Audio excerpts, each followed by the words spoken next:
नमस्कार दोस्तों, MK motivation live में आपका स्वागत है। सबसे बड़ा पुण्य।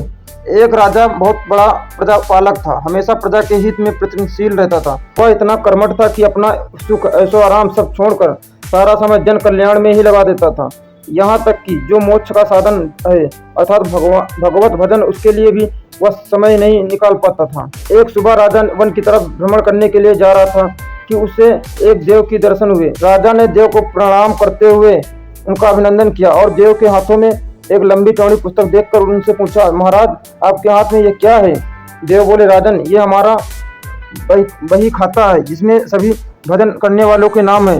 राजा ने निराशा युक्त भाव से कहा, कृपया देखिए तो इस किताब में कहीं मेरा नाम भी है या नहीं। देव महाराज किताब का एक एक पृष्ठ उलटने लगे, परंतु राजा का नाम कहीं भी नजर नहीं आया। राजा ने देव को चिंतित देखकर कहा, महाराज आप चिंतित न हो, आपके ढूंढने में कोई भी कमी नहीं है। वास्तव में ये मेरा दुर्भाग्य है कि मैं भजन कीर्तन के लिए समय नहीं निकाल पाता और इसलिए मेरा नाम यहाँ नहीं है।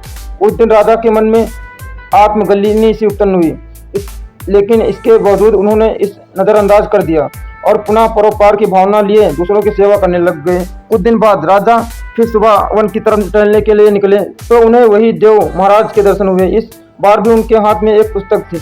इस पुस्तक के रंग और आकार में बहुत भेद था और यह पहली वाली से काफी छोटी भी थी। राजा ने फिर उन्हें प्रणाम करते हुए पूछा, महाराज आज कौन सा बही खाता अपने हाथों में लिए हुए हैं? देव ने कहा, राजन आज के बही खाते में उन लोगों का नाम लिखा है जो ईश्वर को सबसे अधिक प्रिय हैं। राजा ने कहा, कितने भाग्यशाली होंगे वो लोग, निश्चित ही वे दिन रात भगवत भजन में लीन रहते होंगे। क्या इस पुस्तक में कोई मेरे राज्य का भी नागरिक है? देव महाराज ने बही खाता खोला और ये क्या, पहले पन्ने पर पहला नाम राजा का ही था। राजा ने आश्चर्यचकित होकर पूछा, महाराज मेरा नाम इसमें कैसे लिखा हुआ है? मैं तो मंदिर भी कभी कभार ही जाता हूँ। देव ने कहा, राजन इसमें आश्चर्य की बात यह है, जो लोग निष्काम होकर संसार की सेवा करते हैं, जो लोग संसार के उपकार में अपना जीवन अर्पण करते हैं, जो लोग मुक्ति को लोभ में त्याग कर प्रभु के निर्बल संतानों की सेवा सहायता में अपना योगदान देते हैं, उन त्यागी महापुरुषों का भजन स्वयं ईश्वर करता है। ये राजन तुम मत पछता कि तू पूजा पाठ नहीं करता, लोगों की सेवा कर, तू असल में भगवान की पूजा करता है। परोपकार और निस्वार्थ लोक सेवा किसी भी उपासना से बढ़कर है।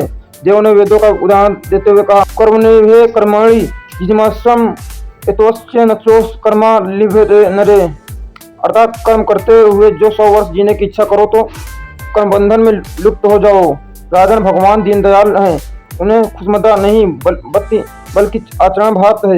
सच्ची भक्ति से तो यही है कि आप परोपकार करो, दिन दुखियों का हित साधना करो, अन्यथा विधवा इस किसान व निदान आज अत्याचारियों से सताए जाते हैं, इनकी यथा शक्ति सहायता और सेवा करो और यही परम भक्ति है। राजा को आज देव के मध्य से बहुत बड़ा ज्ञान मिला चुका था और अब राजा भी समझ गया कि परोपकार से बड़ा कुछ भी नहीं है और परोपकार करते हैं वही भगवान के सबसे प्रिय होते हैं।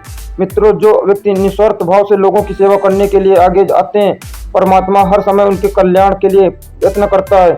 हमारे पूर्वजों ने कहा भी है, परोपकार्ये पुण्ये भवति, अर्थात दूसरों के लिए जीना, दूसरों की सेवा को ही पूजा समझकर कर्म करना, परोपकार के लिए अपने जीवन को सार्थक बनाना ही सबसे बड़ा पुण्य है। और जब आप भी ऐसा करेंगे तो स्वतः ही आप वो ईश्वर के प्रिय भक्तों में शामिल हो जाएंगे। दोस्तों, ऐसे ही मोटिवेशनल कहानी सुनने के लिए मेरे वीडियो को लाइक करें, शेयर करें और सब्सक्राइब करें और बेल आइकन जरूर प्रेस करें।